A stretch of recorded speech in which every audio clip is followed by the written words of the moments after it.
வணக்கம் மக்களே, எல்லாரும் சும்மா இருக்கல. இந்த வீடியோவில் என்ன பார்த்துட்ருக்கோன்னு பார்த்தீங்கன்னா, நேற்றே நாங்கள் வந்து உத்தரகோசம் அங்கே போயிருக்கோம்னு சொல்லிட்டு வீடியோ போட்டிருக்கோம். அந்த வீடியோ பார்க்காதவங்களுக்கு தொட்டமுக்கே பார்க்குற மாதிரி தாரம் வேணுங்கிறவங்க பார்த்துக்கோங்க. இந்த இழந்த மரம் வந்து நான் காமிச்ச மத்தியில் 3000 வருஷமாக இருக்கான். மனுஷன் கூட 100 வருஷத்துக்குள்ளே தான் போய் சேர்ந்துரு தான் இருக்க மாட்டேக்கான். மரத்தை பார்த்தீங்களா எவ்வளோ கம்பீரமாக இன்னும் இருக்குது அப்படின்னு எனக்கு அதை பார்த்துட்டு ஆச்சரியமாக இருந்தது. அதுக்கப்புறம் வந்து பார்த்தீங்கன்னா, நான் திருக்கல்யாணம்னு வேறு சொல்லியிருந்த மத்தியெல்லாம் நாங்கள் போன அன்றைக்கி அதுக்காக வந்து பார்த்தீங்கன்னா அம்மனுக்கெல்லாம் நல்லா அபிஷேகம் பண்ணிகிட்டு இருந்தாங்க பார்த்துக்கோங்க. அதை கொஞ்சம் நேரம் நாங்கள் நின்று நல்லா திருப்தியாக பார்த்துட்டு அதுக்கப்புறம் வந்து அந்த பல்லாக்கில் தான் ஒரு வேளை அம்மனை வச்சு கொண்டு போகல என்னென்னு எங்களுக்கு தெரியல. பல்லாக்கெல்லாம் ரெடி பண்ணி வச்சுருந்தாவோ.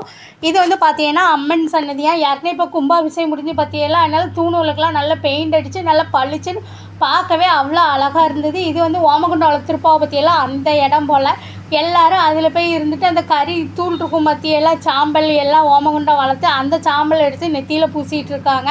எனக்கு என் சம்மந்திக்கு வந்து அந்த கோயிலில் அன்னதானம் போட்டாங்கன்னா சாப்பிடணும்னு சொல்லிட்டு ரொம்ப ஆசைப்பட்டுக்கோங்க. அப்போ யார்கிட்டையாவது கேட்போம் அப்படின்னு சொல்லிட்டு இருக்கிறதுக்குள்ளே என் சம்மந்திமா சொல்லிட்டு அதெல்லாம் ஒன்றும் வேண்டாம், அன்னதானம்லாம் சாப்பிட வேண்டாம், நம்ம ஊருக்கு போகலாம் அப்படின்னு சொல்லிட்டு பார்த்துக்கோங்க. சரி சின்ன பிள்ளை வேண்டாம்னு சொல்லிட்டு அவளை வச்சுக்கிட்டு நம்ம எங்கே சாப்பிட அப்படின்னு சொல்லிட்டு நாங்கள் யார்ட்டையுமே கேட்கலாங்க. அன்னதானம் போடுதாங்களானும் தெரியாது, இல்லை போடுவாங்களானும் தெரியாது.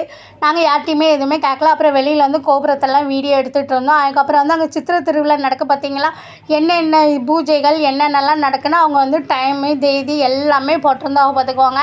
அதுக்கப்புறம் மதுரைக்கு வந்துட்டு நானும் என் மகளும் காலையில் ஹோட்டலில் சாப்பிட்டோம் பார்த்திங்களா, அதே ஹோட்டலில் மாட்டுத்தாவணியில் வந்து மத்தியானம் சாப்பாடு சாப்பிட்டோம். எல்லாமே நல்லா தான் இருந்தது. என் சம்மந்தி மகளும் பார்த்தீங்கன்னா அப்படியே பஸ் ஸ்டாண்ட்லேருந்து வீட்டுக்கு போயிட்டாவோ. அவங்க 2 பேரும் சாப்பிட வரல.